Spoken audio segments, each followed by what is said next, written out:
Hello, everyone, and good afternoon, and welcome to another episode here on Tales from the Wandering Scribe. I'm your host, Gabriel Garcia, otherwise known as the Wandering Quill and the Wandering Scribe. And today we have both an author and historian interview combined into one. Now, my guest today is a historian at Army University Press based in Fort Leavenworth, Kansas, researching and writing on various aspects of the U.S. Army's history. Hailing from the Pacific Northwest, he developed a profound interest in history and the military in his early life, and following a distinguished career in several airborne units, where he earned the Master Parachutist Wings and the Pathfinder Badge, my guest decided to embark on doctoral studies in history. And his research centers on unraveling the origins of the airborne culture that has been a significant part of his personal and professional journey. And in this episode, we'll be talking about his book, The Airborne Mafia, the Paratroopers Who Shaped America's Cold War Army, which explores how a small group of World War II airborne officers took control of the U.S. Army after the Second World War. And this influential book cements a unique airborne culture that has led, or I should say, that has an unprecedented impact on the Cold War U.S. Army and beyond. So, without further ado, let's give a huge round of applause to our guest today, author and historian, Mr. Rob Williams. Rob, thank you so much for coming on the show. Hey, thank you so much for having me, Gabriel. It's really a pleasure and honor to be here. I have to lead with as a historian for the United States government, I have to lead with the usual caveats that my views do not reflect those of the United States government, the Department of Defense, the United States Army, or the U.S. Army Combined Arms Center, or Army University Press there at Fort Leavenworth, Kansas. They are mine and mine alone. So with that out of the way, we could talk about my stuff and my research for that book. So again, thank you for the wonderful introduction, and you make me sound so good there in that bio. Thank you, Rob. I really do appreciate that. So before we dive fully into the Airborne Mafia, for people who are just now learning about this book, what can you give as a little teaser, a little introduction into the Airborne Mafia? Well, this book kind of it shows the path of this group of very famous officers from World War II, right? And most people today understand the Airborne's influence in the war. They've at least understand Band of Brothers, right? Very famous television miniseries from 24 years ago almost now. It's amazing. And sort of the impact, and the sort of heroism and fame that these units kind of garnered during the war. And so what the book shows is how we go from that to the modern airborne to this day, and the influence that airborne culture, which is developed very specifically during the war, has had on, first and foremost, what I really focus on is the development of the U.S. Army during the Cold War, and then how it continues to influence the Army up to the present day. I have a famous example as a little teaser for the book of the evacuation from Kabul, and the last American on the bird. Very famous photograph of Major General Chris Donahue is exactly the sort of leadership and culture embodiment in that photograph that you would have gotten from Major General James Gavin of the 82nd Airborne Division, in 1945, right? This is the exact same mindset and culture that inculcates that unit and leaders in that unit. Nice. Fascinating. Very, very fascinating. See, I love learning about World War II. I don't think I have had a lot of historians and authors on the show that have talked about World War II. So this is very, very exciting for me. So before we dive into your background as an author, Rob, let's talk about your overall, childhood and what drove you to, of course, pursuing history as well as, of course, specifically military history. So can you walk us through that? Yeah. So, I think the military side of military history is where I begin, right? I grew up in the Northwest, middle class household. My dad was a truck driver. Mom worked as a librarian. My grandfather, my mother's father, is a retired lieutenant colonel who graduated from West Point in the class of '43, which is very famously graduated 6 months early because of World War II, and they Mm-hmm. needed officers in the force. And which is the next class graduated a full year early. The class of '44 graduates in June of '43, so he didn't get that early, but still. And he goes off and he fights in the Philippines with the 96th Infantry Division as a field artillery officer, and then continues his career through the early Cold War as a missile officer, and ends at a Radcom, which is out of Colorado Springs, kind of associated with the famous Cheyenne Mountain and Mm-hmm. that sort of stuff, right? Um, anyhow, so and then my dad was in the Navy. And I could trace. I've done a lot of ancestry, ancestry.com, whatnot. I can trace somebody who served in almost every American conflict back to, um, the American Revolution and before. So that's sort of always been sort of in my blood, and even more now than ever, the military is sort of a family business. You'll hear about that if you look at the post all volunteer force, post 1973, the post Vietnam Army, right? It tends to be the people who join are people who have some sort of connection, and so that more or less affects me too. And it's sort of the family business. So I signed up for the Army and enlisted as a 17-year-old. And get this, this is the irony, because I did a doctorate and I wrote a book. The irony is I signed up because the recruiter said, "Hey, if you sign up now, you don't have to worry about all that college prep stuff, and you know what you're doing after high school." And so, yeah, right. It's completely ironic. So I did. I said, "Oh, heck yeah, let's do that." And that was 1999. So I went in the Army in 2000 and made a go of it. Jumped out of airplanes a lot. I deployed 3 times, and I was always fascinated with the history of the Army, right? And especially once I got to an airborne unit. I didn't start off in the airborne. I started off in a striker unit out of Fort Lewis, which is good because it was close to home. But once I got to Italy, it was my first airborne unit, the 173rd Airborne Brigade out in Vicenza, Italy. A friend of mine loaned me a book from E.M. Flanagan, Major General retired Flanagan, who was in the 11th in World War II. He wrote a book called Airborne, a combat history. I forget the full subtitle. And I read it, cover to cover. Couldn't get enough.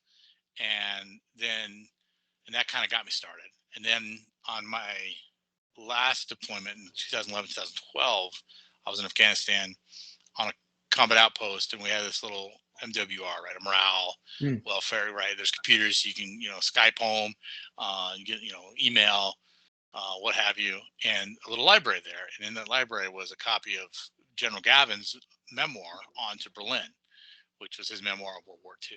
And so I read that, ate that up, and the rest, as they say, is history, right? But then moreover, it kind of deepened. I got out of the Army and went to college, thinking that I was going to teach high school. I figured it would be a fairly easy transition, right? Leading soldiers, teaching high school. In my head, it sounded like an easy transition. Um, and I'd always wanted to teach. I've always kind of had that service brain, right? If it was going to be, it was either going to be joining the military or going to college to be a teacher. Like that was what I was going to do. Nothing in between. And so that was the plan. And so I'm at the University of North Carolina at Chapel Hill. I'm in a class. I take this class. It signs up for it. It's War in American Society until 1903. Mm. So, oh yeah, that's me. This will be awesome, easy. I was in the Army. Well, take that, do well, meet a great professor, and one day he introduces me to this other guy, this grad student that's going to proctor our midterm, and that grad student is former enlisted infantryman like me, doing a PhD in history. I thought, oh wow, actually we can do this, and so that's kind of what pushed me toward actual graduate studies in history, and not getting the BA and teaching in high school. So. And then from there, as far as the topic's concerned, I I had a paper assigned, right? Like many things, and it was to develop an innovation. Or, sorry, write about an innovation in warfare. I chose jumping out of vertical envelopment, jumping out of airplanes, parachutes, and where that came from. And then I remembered this article when I was stationed at Fort Bragg, that in the Army Times, which is sort of the National Enquirer for the Army, right? Uh, that the title, it was front page. The title was, "Does the Army even need airborne?" And Mm. you could hear a collective groan amongst all the airborne guys, right?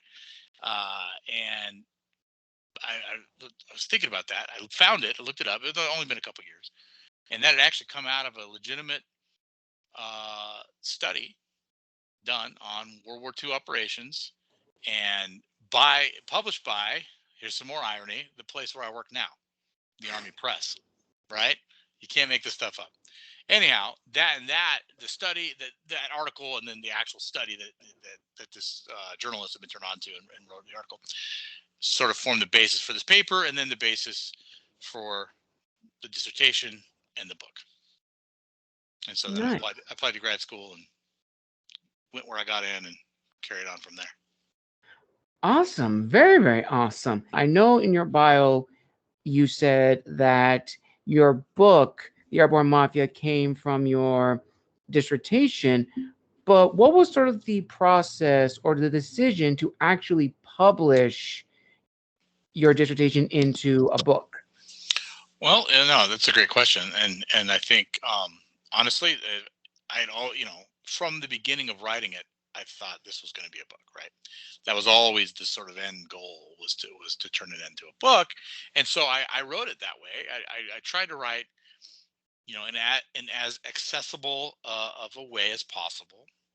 I come from an enlisted background, enlisted grunts. I want the enlisted grunts, the stereotypical dumb grunt, to be able to pick it up and understand what's going on. I'm not trying to write in some esoteric, incredibly academic language. My goal is always accessibility. So that's part of it. Another part of it is for the dissertation, a lot of times you got to um, sort of show your work more, right? Hmm. And so I kind of overwrote a little bit for the dissertation, which would have been made, because the dissertation and the book, they got to be different. They can't be all the same. So one of the things I did was, then I could remove redundancy, trim it down, kind of cut the fat, if you will, down Right. to brass tacks on what's going on. And so I wrote with that in mind. I wrote with future revisions in mind. But yeah, and then from there, it's just a matter of seeking out a publisher. And Awesome. with academic presses, it's different, right, than Mhm. your typical trade press. In the trade environment, you got to have an agent, and they query for you. You query agents, the agents query the presses and try to sell your manuscript. Whereas in the academic world, you yourself talk directly to acquisitions editors at the various university presses, and then in that case, it's a matter of finding who does what in your field, and Right. and kind of going from there. So one of the ways that I read some advice I read, take a look at your shelves, see who published the most stuff that's actually on your shelf or in the bibliography of what you wrote, and start there. And I was like, that's some pretty good advice. So anyway. Absolutely. Now, let's actually talk about the creation of Airborne Mafia itself. So, walk me through it. So, you're now at your computer, you have your dissertation, and you're now reformatting it into a book form. Right. So, two questions. So, first question is, what were the goals you had going into the creation of Airborne Mafia as the author? But also, what were the promises you were making to your readers, your audience? Good question. I think I go back to my goals. I mean, there's some very specific this many words and so on and so forth sort of goals, but again, I want it to be read by as wide an audience as possible, and that fuels kind of who I am as a historian and author, is as I want a wide audience, because I want I want people to understand what I'm talking about. Mhm. And so that sort of that's what really fuels the way I make choices and edits, when I'm writing, and the nuts and bolts of writing then it becomes very iterative. Uh, Oftentimes I'm not, and even during the dissertation, right, the initial writing, putting words on paper, it's more like using my sources and crafting something, right, as opposed to just streams of consciousness typing out words. That's just how I write. I mean, that's to each, everyone's different, right? Right. But yeah, and what was the second half of the question? I apologize. Oh, no, of course. So the second half of the question was, what were the promises you are making to your readers and audience? And I think you did, Ah, answer it a little bit in the beginning, but maybe you can go more in detail about it. yeah. I mean, it's for me again. It's about readability, right? And just kind of promising to tell a complete story. Obviously historically factual, but a readable, complete, and hopefully mildly entertaining while you're at it story, right? Right. I don't want to bore someone to death, and finding that balance, of course, is really difficult, and it's something a lot of academic writers we struggle with. But finding a way to make it entertaining, right, and using characters and using some of these elements of fiction, story arcs. I think I try to do that. It's of course difficult, but because I'm focusing in on this who I call the Airborne Mafia, which is all these airborne officers that stay in the Army after the war, but I'm really focusing in on three general officers, and so Mm. they kind of become the characters throughout this story, and hopefully by focusing on them, that give it a little, breathe a little more life into it than your sort of standard academic tome. Awesome. And that's one thing I love about, when it comes to like books like these, because they really do expand one's knowledge and really make them learn something new about a topic in history that we thought we knew all the information. And I think for Sure. World War II is no exception. I think probably when we talk about the Second World War, everyone says we've already learned everything Right. about World War II. Like, what else can there be? It's like, well, there's a lot of other personal stories Sure. that are tied to the Second World War and even after the Second World War. And a lot of the reactions to these are like, really incredible. They're like really inspiring. Like, case in point, the movie that came out about the all black women's Army Corps who Yep. were in charge of the mail. No one ever knew about that. And now Right. people are like invested in that Hmm. story. The reaction is just overwhelmingly positive. So Right. now turning to the Airborne Mafia, what was the reaction like from your family and friends who learned about, this project that you were working on? Oh, they're incredibly supportive. So, my mother was very supportive. My grandfather, having served during that time, and my mother was born. I won't tell you what year she was born, but she was born during the era most understudy. Mm. I won't bust her out like that because she will listen to this. Uh, but incredibly supportive and proud. Right? I'm married. So I was a little older than your standard, than your kind of average stereotypical grad student. And had, my first child was born when I was at Carolina, and then my second child was born while I was in graduate school, about 6 months before I took comprehensive exams, which are a pretty brutal time. But luckily, when they're that young, they just sleep on you, and I could just have them sleeping on my shoulder while I read. It was great. Um, but yeah, incredible. I couldn't have done it without my family, and I'm incredibly grateful to them all the time for the support they give me to pursue these passions. That's incredible. Now, kind of add on to that, what about your fellow academics, fellow historians who learned about this? What was their reaction like? Was it positive, a little bit critical, or somewhere down the middle? Well, it's just now coming out into the wild, so I'm sure that the critical reviews will come in, and I'll put on my thick skin suit of armor for that. But the ones that I work with most closely were positive and offered great constructive criticism. The peer review process was fantastic, and the two scholars who and the unnamed scholars who read it, and they offered very, it was overwhelmingly positive with really great ideas in order to make that initial manuscript even better. And I Mm. hope I did them proud by the edits I made based on that. But yeah, I mean, There's bound to be some criticism, now that it's finally out there in the wild. But we'll deal with that as it comes, as it be it as it may. Absolutely. And that kind of leads into the first reflective question, which I definitely think is, very important to talk about because whether, you're an established author or just getting into the publishing world, when you create something, there's a piece of you that's tied within it. And I Absolutely. definitely feel as historians who, write these books, it's increased of that because it's not just, your aspect as a writer that's going to the world. It's also your knowledge on the topic of history, as well as that particular era that you are focusing on. Right. And you're literally showcasing, who you are. And in today's, media, social media is a benefit as well as a hindrance Right. to, authors. On one side, yes, we are able to reach a wide range of people from established academics, fellow historians, as well as history enthusiasts and people who have never even heard about the Airborne Mafia. On Right. the other side of the coin, we also leave ourselves exposed to, negative reviews, harsh critiques, trolls, spam, hate speech, whatever.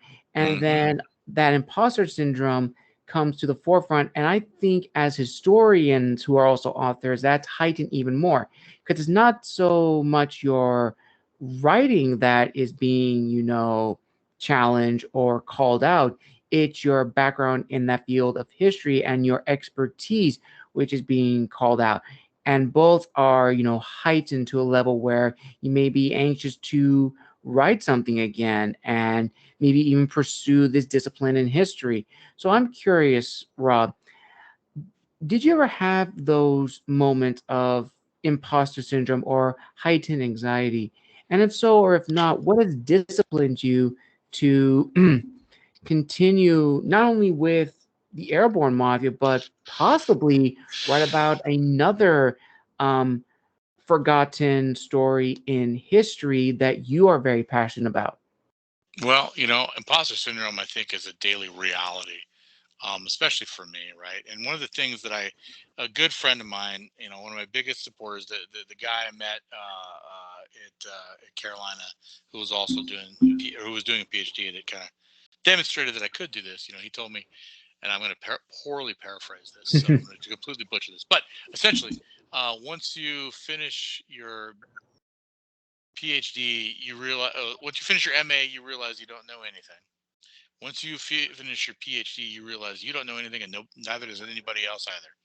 So, it's sort of alleviates the idea of imposter syndrome, but not entirely. So, Mhm.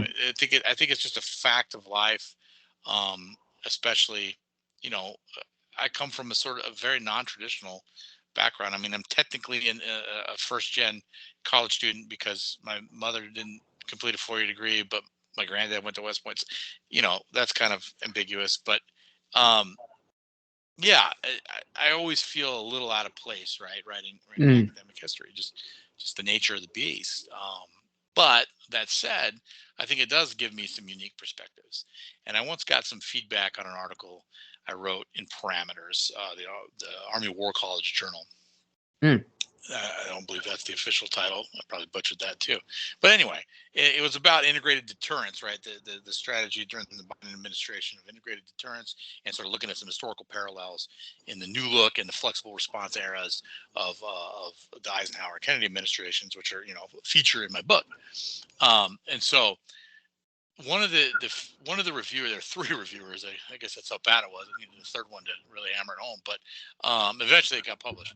But one of the reviewers said that the author has a feel for the Army that you don't often see, and I thought that out of all the terrible, not terrible, but criticism, that I really hung on to as a real positive, right? And that's the sort of Mhm. thing that I try, especially now, right? Writing about the Army and for the Army. Yeah, I really try to harness that sort of inherent feel and knowledge that I bring from my background. Because when I combine my background with my academic training, I think I can really provide something special and different. That I'm not the only enlisted grunt turned PhD historian. Absolutely not. but they're not as common as other backgrounds going into this field. So that's sort of how I deal with it, is kind of focus on the positive, right, and try to kick the negativity out of my brain. But I mean, let's be honest, like, that's always difficult. That's just the reality of the human experience, I think. Absolutely. And I completely understand what you're saying. When I actually graduated from my master's program, which I want to say was about 2022, Hmm. and I honestly wanted to, do something with my history degree, and I didn't know what to do with it. Right. Good friend of mine got me in touch with some magazines, and Mm. it was based in the UK. My first magazine was with the Historians magazine. Shout out to them. And I Mm. wrote a piece on the origins of the gladiators. Instantly, people were very, very fascinated by it. And then I found, my niche that I love to do, which is, of course, write about history. And I Right. love writing about military history. And how I always approach it is that, yes, I know I'm not from, my father is in, or was in the military, Marine veteran of the 1st Marine Battalion. Excellent. So learning about that, thank you. Learning about the history of the military has always been very fascinating for me, as well as, researching the history of, armies and stuff like that. I realized that there are other avenues for me to explore, and I'm always constantly learning. I'm always, Right. discovering what I'm good at, and a talent that I don't think a lot of historians really take into an account. So let's actually talk about that aspect too, Rob, because I definitely feel, for historians who get into or leave their program, Hmm. the only options for us is that, we're either going into the academic side, either we're working as professors, Right. or the government side, we are taking government jobs. But 9 times out of 10, that's never usually the case. And we really have to kind of figure out, okay, what other aspects of ourselves can we apply to history to build a career out of? Yeah, no, that's great. And let me just caveat off that, what you said, that, like, I think you don't have to be a military veteran to be a good military historian. I just want to throw that out there and make sure that Mhm. that is clear. Yeah, that's not my stance at all. But I think we all bring our own back, and this gets to my academic study of organizational culture, by the way. We all bring our unique background experiences and all the things we've learned and the cultures we've been a part of into whatever we're doing, and to enhance that culture. And that's what happens with the Airborne in World War II, but it also is true for us as historians. And it informs the way we study things, and the way we look at things, and the way we write about things. Or as you're alluding to, or do other things Mhm. as historians, right? I think, and this is something that I really, get into with when I was teaching with undergraduates, um, is the idea of thinking historically, right? Thinking historically, it applies to everything you do, right? Thinking about how the present is directly, a direct byproduct of the past, right? Everything that's happened in the past leads up to the present moment Mhm. right now. And I would do an exercise with them, like, all right, hey, whoever would answer and raise their hand. It's always tough to get everyone to participate, but tell me about your day today. We'll have class at 10. Oh, did this, did that, did that. I'm like, okay, did you shower? Well, yeah. Well, why didn't you tell me about that? Oh, I don't know. I'm like, see, you just made a choice as a historian on what to tell in your story and what you thought was important. Congratulations, you're a historian now.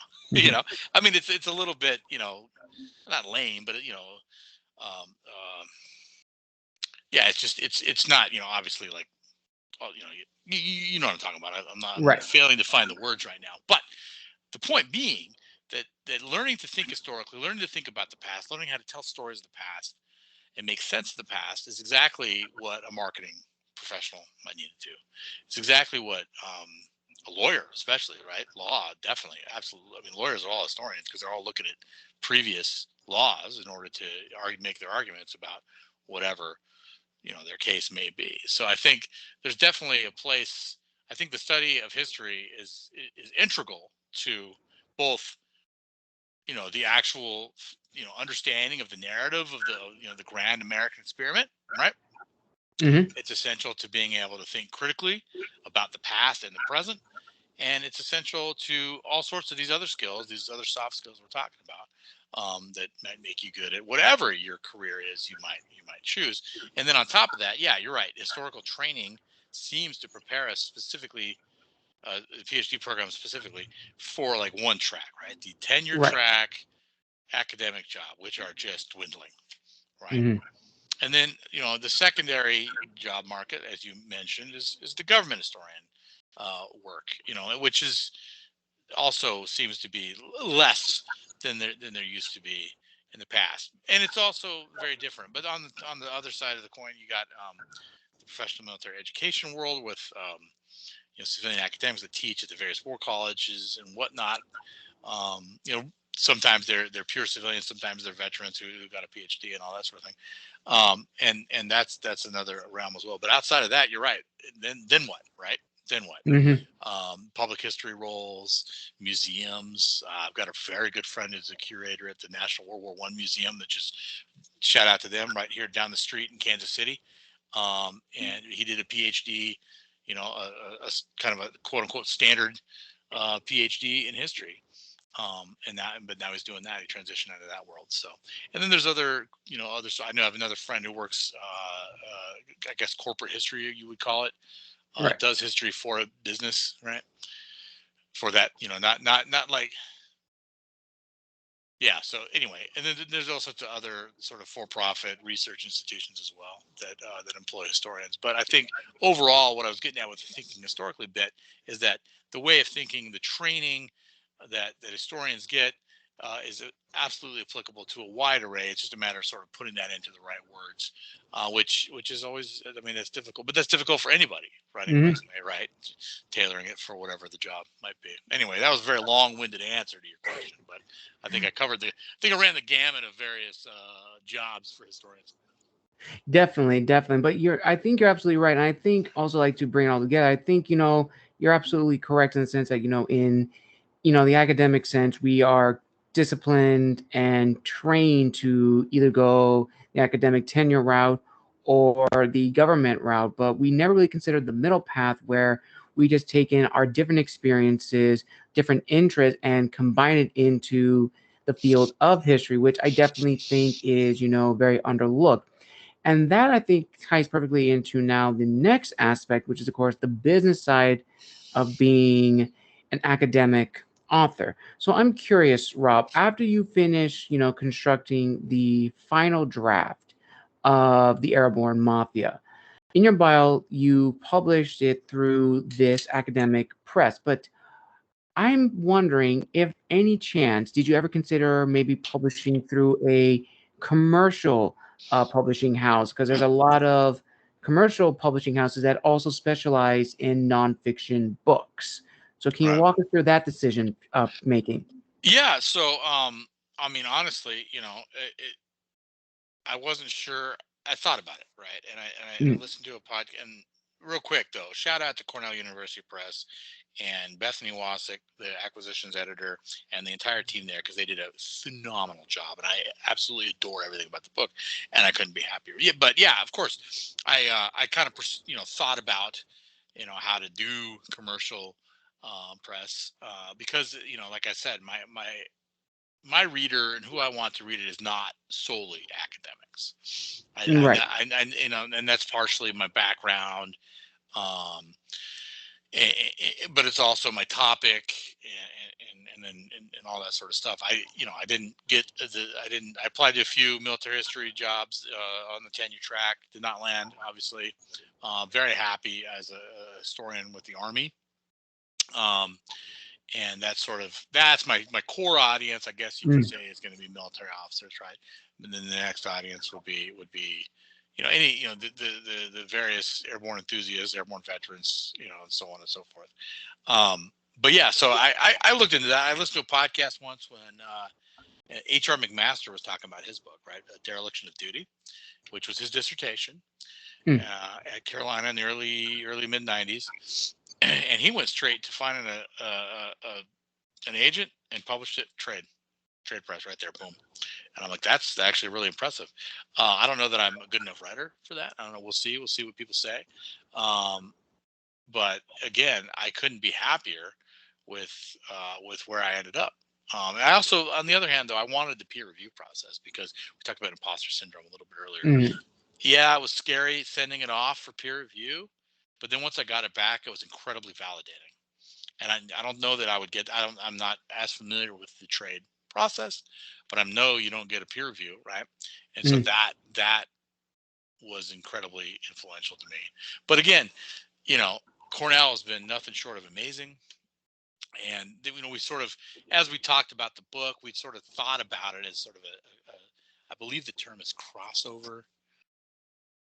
They're gonna fry me for saying it wrong over there, but the I think it's crossover. But the idea of being that, like, yeah, it's academic, but it's also kind of marketed like a trade book. Yes, I know what you're referring to. It don't seem thing like in traditional publishing as well as independent publishing. Well, we call it, the word we use is like, cross genre, where Okay. we have our main genre that we're writing in, but we also have another genre that it also fits in.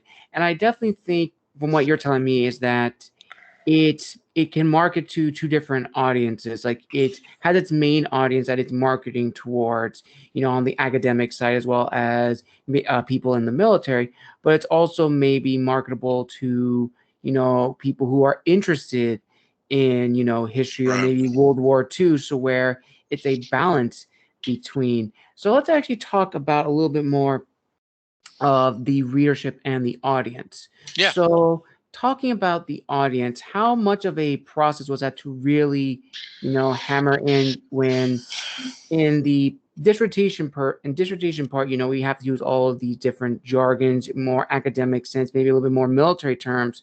But when you transform that into a book, you really have to reconsider, okay, what can I take out? What can I paraphrase? Because the average individual may not Right. understand the terms that I am using. And then going into the readership, would you say that the readership for this book, The Airborne Mafia, is a mix between academics and military personnel, but also the average reader who may have a bit of understanding of history, maybe in particular World War II? Well, I'll start with the second question first. Yes, I think it is actually a legitimate mixed audience like that, and I say that I use the word legitimate there because oftentimes when you read about putting together book proposals, right, you got to be very specific about your audience and, like, yeah, Mm. right, yeah, we all want everyone to read our books, got it. But in my case, when I started to really think about it, I'm like, well, actually, yeah. I mean, on the one hand, there's an academic audience for this, right? I'm talking about organizational culture in military units. I'm talking about the institutional development of the Cold War military, Cold War U.S. Army specifically. I'm talking about strategy. I'm talking about tactics. I'm talking about development of helicopters, nuclear, nuclear doctrine, right? Fighting on a nuclear Mm. battlefield. I'm talking about strategic response forces, right? All this stuff, and it's absolutely there. But it's also obviously, uh, you know, the military audience wants to know that as well. But and this gets to you're speaking about jargon and language and whatnot. Yeah, that was the difficult part, was ensuring um, that I made it, like I said, as readable as possible, Mm. eliminating as much jargon as possible. But some of that stuff, and this is where, shout out to Cornell and the copy editors. That's where copy editors just shine, right? And that copy editor really helped me find jargon when I didn't even think it was jargon, right? I'm like, oh no, that's a normal word to me. If I can't remember what specifically word, terminology it was, but it's like, oh yeah, that is jargon. I need to fix that. So, you know, copy editors make authors sing, right? They're the ones that, Mm. really make a book just glow, right? It is a beautiful product. So that's really, I relied heavily on that copy editor, and anytime they're like, I don't know about this word, I deferred to them because it turns out uh, some of that jargon, especially military jargon, is just ingrained in me that it's really tough to sort of naturally let it flow out. But also, my friends, right? My friends, my colleagues, you know, as a writer, you should develop a few trusted readers that you Mm-hmm. read for each other, right? Whenever you need it, and those kind of people, especially non-military folks, were incredibly instrumental also in helping me eliminate overly jargony stuff. So yeah, that was key too. Definitely. And this kind of leads into a question which I've always found very interesting asking my guests is this balance between, an author's individuality while also showing respect to the source material. And I Mm, definitely think more than ever that is very, very imperative for academic authors because, yes, you want to showcase, your writing skills, your ability to weave a story into a book like this, but right, also you want to showcase, your discipline in history, showing the reader that you're talking about, it right. makes sense, you're able to back it up, and it's a very delicate balance. So for you, Rob, how have you been able to like balance these two first in your dissertation and then transforming that into the book form? Yeah. So in the dissertation, obviously I'm writing for like three people, right? Four if you count myself. And then the outside reader from it. We at Ohio State there was a interdisciplinary thing Mhm. where someone from a whole different department would sit in on your dissertation defense, and whether they read the dissertation or not, I don't know, but basically to make sure that everyone's doing the right thing and not hooking up friends and all that sort of thing. But anyway, um, so in that case, yeah, I'm just I'm writing to show, and I'm showing as much as possible, almost oversighting, right? Like making sure the citations left and right. When I edited it down for the book, right, it's like, hey, I'm the expert here. Let me show you. Let me show you what's going on, and obviously I'm going to back it up with source material. But there's Mhm. sometimes I can make inferences, and I can make claims based on my understanding and my analysis, right? And showing my analysis is important and sort of, but again, holding, it's natural to sort of hold back, but that's imposter syndrome, I'm telling you. And part of the Right. growth, and this is something I'm working through with another chapter I'm working on right now for an edited volume about black paratroopers. You were talking about the 6 AAA. This is the unit called the Triple Nickels that were in World War II, and they didn't go overseas. They fought forest fires out west, stationed in Camp Pendleton, Oregon. But anyhow, you know, one of the questions that one of the editors had was like, okay, well, why are the Airborne Mafias involved? Why are these guys so, progressive about integration? Because the integration is kind of happening while they're in charge, sort of ahead of the rest of society, even ahead of Truman's order. And what it comes down to is me making a claim like, hey, no, I've read it. I can tell you why. I don't have a smoking gun sort of source here, but I could tell Right. you that this is what I think why they're doing that. And then it's okay to do that. And that's sort of part of the transition from dissertation, right? Grad school writing to writing and publishing in books and so on is having that I am the expert. This is my analysis based on everything I know that you see here, but this is my analysis. Boom. So anyway. Absolutely. And I definitely think, we've talked about a lot of great things, but I definitely think there is one thing that I think, impacts all authors, whether you're in traditional, hybrid, independent, or even academic. And it is, this understanding of, the path of the type of author you want to be. And to give context to this, Rob, as I said before we started recording, I've been doing podcasting for about 6 years. I've Hmm. met over 134 authors from every walk of life, from every background, from every stage in the writing process.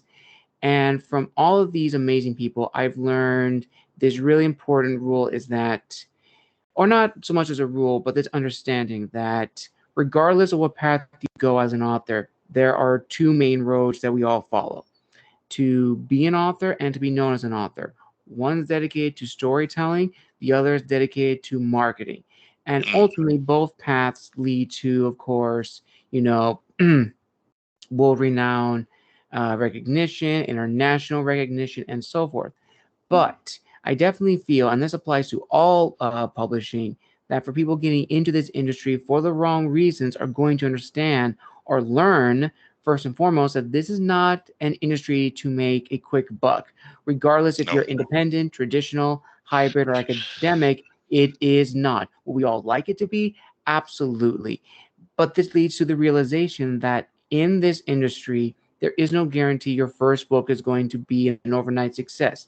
There are exceptions to that rule, of course. Many authors' first works did lead to world renowned success, New York Times bestseller, Pulitzer Prize winning, etc. But Hmm. generally speaking, your average author is going to have some highs and lows, Right. and that may lead to a lot of reflection as to why they got into this industry. So Rob, I turn over to you to hear your thoughts on this topic, which is, yes, there is no guarantee your first book is going to be an overnight success, but it should not deter you if you're truly passionate about storytelling and wanting to be in this industry for the right reasons and being realistic. Yeah, well, I mean, I definitely did not publish thinking I was going to make any money.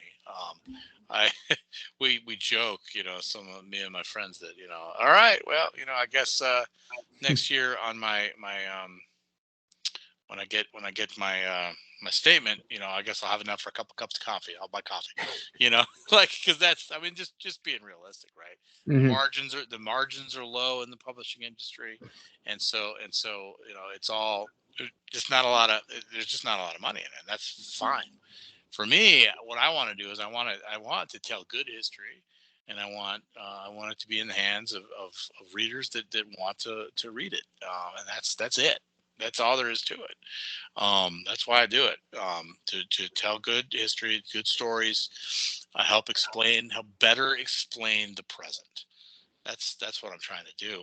And so, hopefully that lands. Whether I'm an overnight, success, I doubt that. Like that's I'm just being real here. But it seems, at least people I know in the airborne community are picking up the book. So that's where I want it to be. I want it to be all over the 82nd Airborne Division. But outside of that, anything else is icing on the cake, right? A little gravy on the mashed potatoes. I mean, honestly. So, but yeah, it's about getting the good history in the right hands. Absolutely. And I definitely think what's also very powerful is networking and connecting in, the industry as an author. And I definitely think it's also really imperative, even as historians, to network. I met so many incredible people on LinkedIn who have been featured on the podcast in their own respective episodes, from the Historians Lounge to historian interviews to author interviews, and it's just incredible. And I think that's an aspect a lot of people don't take into consideration, whether you're an academic author or even like an historian, like trying to build one's brand in Yeah. your field. So Rob, are there any people you like to give a personal shout out to who have helped you on the historian side as well as the academic author side? Well, yeah. I mean, Cornell, right? Cornell's people at from Bethany, the acquisitions editor, to Rebecca Brutus, who is the my publicist, and the rest of the marketing team have all been fantastic. But yeah, like you, shout out to you. You reached out to me, and I appreciate that. And I think for me personally, and this might be true for most, I couldn't say, but self marketing is weird, right? Like it is, Hmm. it's hard. It's like, hey, shameless plug, my book's coming out. Like, it just feels weird. I do it. I make a post and then I just forget about it, right? Because like, it's just something about it. It just feels. I don't know. It's one of those things. But you got to do it. You gotta market it. And the best marketing, because again, the margins are low, especially in academic publishing. Hmm. That they're not going to be able to spend a bunch of money marketing for me. So I got to do that myself. And like you said, networking. That is so key. LinkedIn is one thing. And then my annual conference, the Society for Military History, is a big event, at least for me, to meet historians. And then now, because my book it's out now, you can order it now and it'll ship from the warehouse. Shut up. But also, it's officially out March 15th. My conference is March 27th.